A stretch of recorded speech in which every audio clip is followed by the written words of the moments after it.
In the southern Peloponnese valley, where the mountains guard silence and the Eurotas River strokes fields gilded by the summer sun, Sparta slept with its eyes open.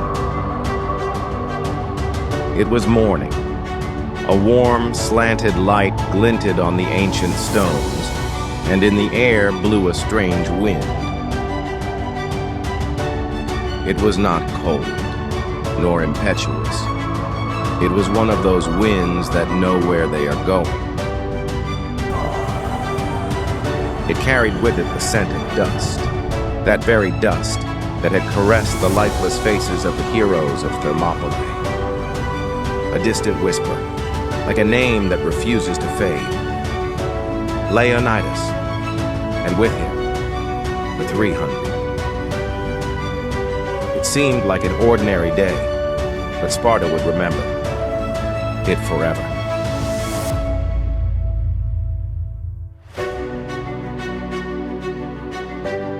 In the heart of the city, where the temples face the horizon and the columns recount time, a woman stood still, hands clasped before her chest, face lifted to the sky.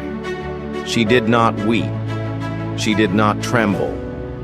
Because when you have been raised among stones carved by discipline, and silence is harsher than screams, even pain must respect its place. Her name was Gorgo.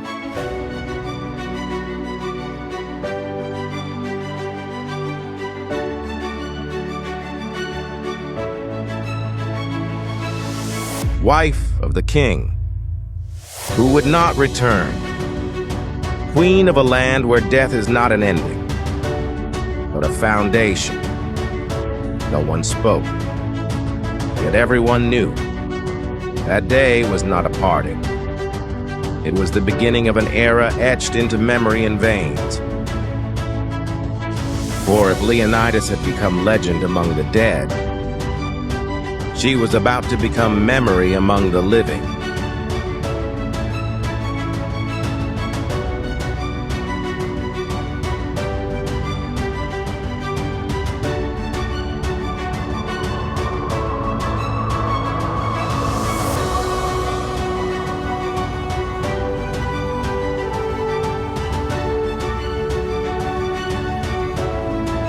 Gorgo walked through the palace corridors like a shadow carved in marble. She did not seek comfort. She did not seek eyes. Silence followed her like a cloak. The voice of Leonidas was still alive in her thoughts, not as a memory, but as a presence.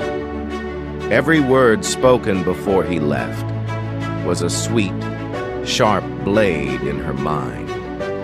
Sparta does not fall if the heart remains steadfast.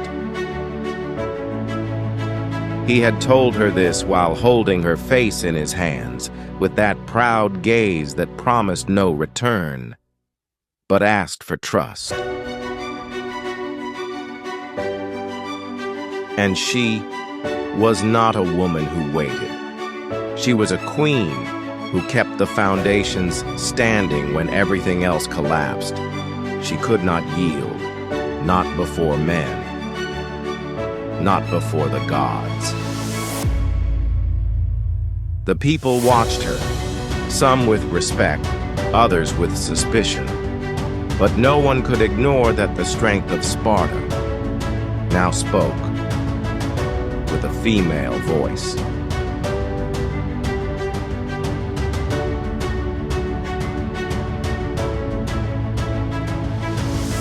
Within the walls, whispers flew like arrows. She is now the face of the kingdom, the warrior king's widow, the queen who remained. Yet Gorgo did not seek the throne. She did not seek power. She sought only to keep alive the flame of what Leonidas had ignited, the idea that Sparta was greater than its warriors, that Sparta lived even through pain. And as she walked, the crown did not weigh upon her head. It weighed upon her heart.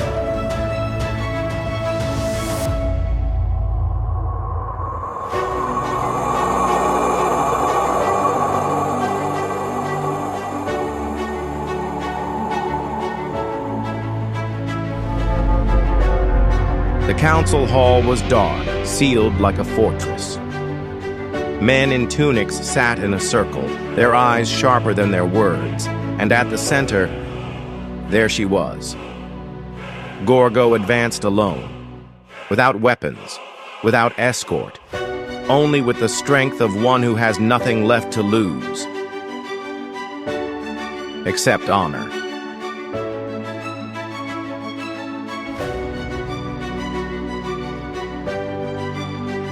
One of the senators laughed. Slow, venomous. What brings a widow here? Lamentations? Memories? Gorgo did not move. No, I bring Sparta, and the oath you have forgotten. The silence grew thick. The torches quivered. Even the columns seemed to listen. Leonidas and the 300 gave their lives for a hope. Yet you have locked it behind these walls.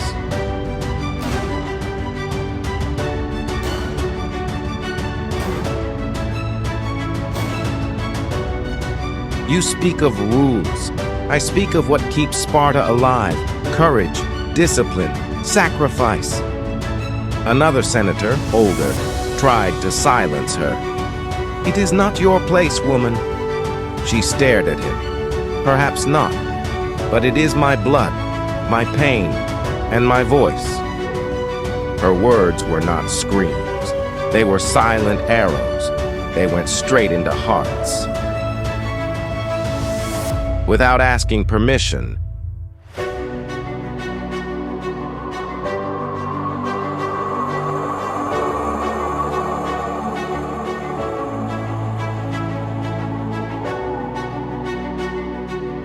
it was evening. The sky above Sparta had turned to copper and purple, as if even the gods wished to witness what was about to happen. The city, usually rigid, seemed to hold its breath. Gorgo left the palace in silence. No guard followed her. No crowd awaited her. Only her, eyes fixed ahead, and in her hands, an object wrapped in red linen, Leonidas's shield. She walked to the oldest temple. Her steps were not slow, but solemn. Each step was a thought, each breath a memory. The columns seemed to recognize her, as though the stone itself understood.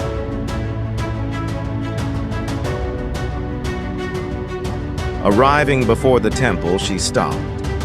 With a slow gesture, she placed the shield at the foot of the altar. She spoke no words. She invoked no gods. It was unnecessary.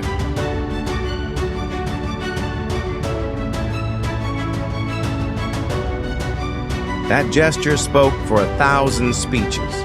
It was her farewell. It was her oath. Then she turned, and she walked away. She did not look back, because whoever has loved a fallen king must look forward. The shield remained there, like a silent sentinel. And Sparta, for the first time, bowed. Not before a war, but before a woman.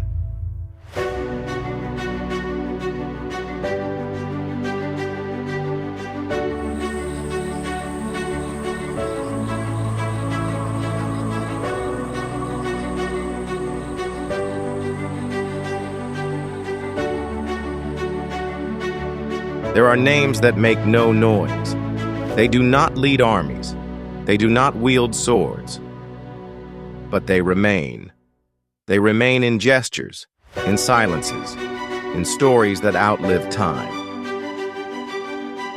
Gorgo was one of those names. Not a legend of war, but an echo of courage, a voice Sparta chose not to forget. Because in a world made of men who fight, it was the memory of a woman that kept the flame alive. Upon a city about to betray its own valor, she poured the steadfast dignity of sacrifice. Oh yes, beyond the rigidity and discipline of Sparta, there was also love. A love that needed no words. Their bond was so real, so deep, it spoke in silence, in a glance, in a gesture. Because in Sparta, even love was a battle, and they fought it together until the end. And so, when today we think of Leonidas and the 300, the battle against the impossible, in their reflection we also see her, Gorgo, the queen, the wife, the memory, not only of a king, but of a civilization that would not bend the knee.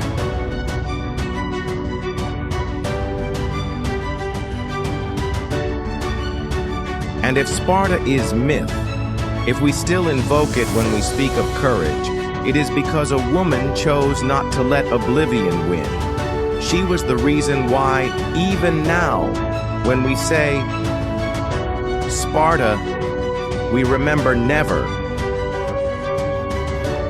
to kneel.